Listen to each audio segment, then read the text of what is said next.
चुनाव आ रहा है ना, इसीलिए प्रचार करे जा रहे हैं अंधाधुन। क्या इस बार कर ले कुछ भी, आनी कांग्रेस ही है इस बार। कांग्रेस का वजूद दिख रहा। खर्चा तो खूब कर रहा है। थोड़ी सी माहौल ऐसा है ना, जनता देख रही कि एक आध परिवर्तन की जरूरत है। हाँ, वो बातें हो रही। नेता भी जो लगातार चुन के आ रहे वो बेलगाम हो गए, इसलिए थोड़ा सही बात। तो पिछली बार तो खरीद लिया, इस बार किसको खरीदेंगे? ये तो है। उससे भी जनता बहुत नाराज हो गई एक प्रकार से।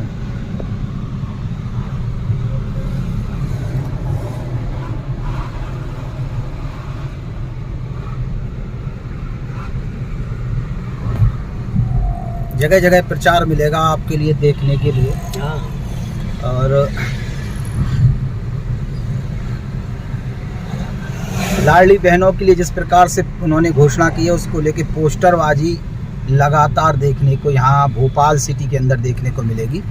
और कहीं ना कहीं सरकार के अंदर वो घबराहट, वो बौखलाहट स्पष्ट तौर पर हम लोग महसूस कर रहे हैं। मध्य प्रदेश की राजनीति में यह चुनाव, या कहीं कि देश की राजनीति में यह चुनाव बहुत बड़ा टर्निंग पॉइंट होगा, बहुत बड़ा निर्णायक स्थिति में कहीं ना कहीं मध्य प्रदेश रहेगा चुनाव परिणाम को देखते हुए। चूँकि घोषणाएं लगातार शिवराज सिंह चौहान कर रहे हैं, पिछले 3-4 महीने में बड़े एक्टिव नजर आ रहे हैं। और अब तो मध्य प्रदेश के मन में मोदी हैं, मतलब मध्य प्रदेश के मन से शिवराज सिंह चौहान निकल चुके हैं। और प्रधानमंत्री नरेंद्र मोदी जो हैं वो कहीं ना कहीं अब चुनावी कहें कि सबर में पूरी तरीके से बीच में रहेंगे। मध्य प्रदेश के चुनाव के बीच में मुख्यमंत्री का चेहरा भले ही कोई बना दिया जाए, लेकिन चुनाव कहीं ना कहीं मोदी के फेस पर ही लड़ा जाना है। और मध्य प्रदेश के मन में मोदी जो कैंपेन उन्होंने चलाया है, स्पष्ट है कि देश के प्रधानमंत्री नरेंद्र मोदी मध्य प्रदेश के मुख्यमंत्री अनऑफिशियल तरीके से मुख्यमंत्री का चुनाव लड़ते हुए नजर आएंगे। उनके फेस पर चुनाव होना है। तो आगामी भविष्य क्या होता है मध्य प्रदेश का, देखने वाली बात होगी। ज्योतिरादित्य सिंधिया के कारण जो घटनाक्रम हुआ है, जिसके कारण बड़े पैमाने पर लोग नाराज हैं और उसका नुकसान भारतीय जनता पार्टी को देखने को मिला है। शिवराज सिंह चौहान जैसे व्यक्ति की छवि किस प्रकार से धूमल कर दी गई, किस प्रकार से वन मैन आर्मी का शो चलाया जा रहा है, मोदी मोदी मोदी, और मध्य प्रदेश के मन में मोदी। लाडली बहन 10 तारीख याद रखिएगा, इसी 10 तारीख को अभी उन्होंने पैसे डाले हैं। और उन्होंने ये भी कहा है कि हम जैसे जैसे कर्ज लेते जाएंगे, कहने का मतलब उन्होंने निकाला, लेकिन हम लोग कह रहे हैं कि मध्य प्रदेश के पास सोर्स ऑफ इनकम कम और कर्जा ज़्यादा है, तो कर्जा जो है वो लेके इसी प्रकार से किस्तें वो देते रहेंगे। उन्होंने कहा है कि हम पहले 1000 देंगे, फिर धीमे धीमे बढ़ाते हुए 3000 तक लेके जाएंगे। बार बार उन्हें मौका दीजिए और पैसा लीजिए।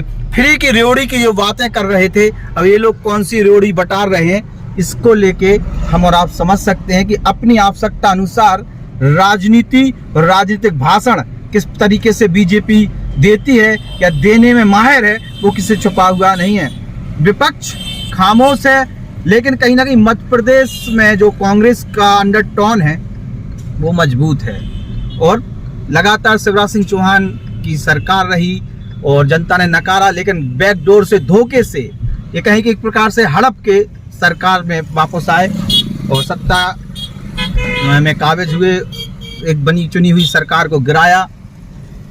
किस प्रकार की साठगांठ हुई, किस प्रकार की सौदेबाजी हुई, राजनीति में किस प्रकार की सौदेबाजी होती है वो किसी से छुपी हुई नहीं है। और अंग्रेजों के मित्र सिंधिया ने छोड़ी राजधानी थी, खूब लड़ी मर्दानी, वो तो झांसी वाली रानी थी। इतिहास बार बार दोहराया जाता है और कहीं ना कहीं सिंधिया परिवार का इस राजनीति में भी फिर से वही योगदान हम लोगों को अभी देखने को मिला है। जिस प्रकार से कांग्रेस को धोखा देकर बीजेपी में वो गए हैं और एक चुनी हुई सत्ता को गिराने में कामयाब रहे हैं, तो लोग बार बार यही कहते हैं कि अंग्रेजों के मित्र सिंधिया ने छोड़ी राजधानी थी, खूब लड़ी मर्दानी, वो तो झांसी वाली रानी थी। जे देश की आज़ादी के लिए जो अलग उठाई गई थी, वहाँ सिंधिया परिवार ने जब झांसी की रानी के साथ धोखा कर सकते हैं, उन्हें साथ नहीं दिया अपनी सत्ता बचाने के लिए, अपने साम्राज्य को बचाने के लिए, अपने वैभव को बचाने के लिए, तो फिर ये तो जीतने के बाद, चुनावी प्रक्रिया के बाद जो खेल होते हैं उसमें बड़े माहिर हैं। और सत्ता, पद और प्रतिष्ठा के लिए वो किस प्रकार से भूखे हैं वो आप समझ सकते हैं। खैर मध्य प्रदेश में कुछ ना कुछ तो ऐसा है जो कांग्रेस को मजबूत बना रहा है। एक तो लगातार सत्ता में बीजेपी इसके कारण, और लगातार जिस प्रकार से भ्रष्टाचार मुद्दा बन रहा है, लगातार सामंतवाद मुद्दा बन रहा है, वो भी कहीं ना कहीं बीजेपी को नुकसान पहुंचा रहा है कि मध्य प्रदेश के मन में अब मोदी हैं, शिवराज सिंह चौहान हट चुके हैं, मुख्यमंत्री हैं, चेहरा भी वो कहीं ना कहीं चुनावी फेस में रहेंगे, लेकिन उनके चेहरे को छोटा करके प्रधानमंत्री नरेंद्र मोदी का चेहरा बड़ा कर दिया जाएगा। और मध्य प्रदेश में मोदी, मध्य प्रदेश के मन में मोदी, और मोदी मोदी मोदी पर ही चर्चा कहीं ना कहीं मध्य प्रदेश में अब होती हुई नजर आएगी। तमाम विकास कार्यों को लेकर चर्चा होगी, तमाम ऐसे उद्घाटन होते हुए नजर आएंगे जिसको लेके शायद वो काम बाद में हो, लेकिन पूजा पाठ जो भी होते हैं वो सब कर दिए जाएं। तो मध्य प्रदेश के मन में मोदी की चर्चा है कि हम शिवराज सिंह चौहान की चर्चा कर रहे हैं। तो भोपाल से मैं सौरभ गोस्वामी, और चुनाव को लेके मध्य प्रदेश में क्या माहौल है, किस प्रकार से मध्य प्रदेश में राजनीति गरमाई है, उसको लेके थोड़ी सी चर्चा हम लोगों ने आप लोगों के बीच में आके की है। आम जनता के मन में क्या है वो भी आपको थोड़ा सा सुनने को मिला है। नमस्कार।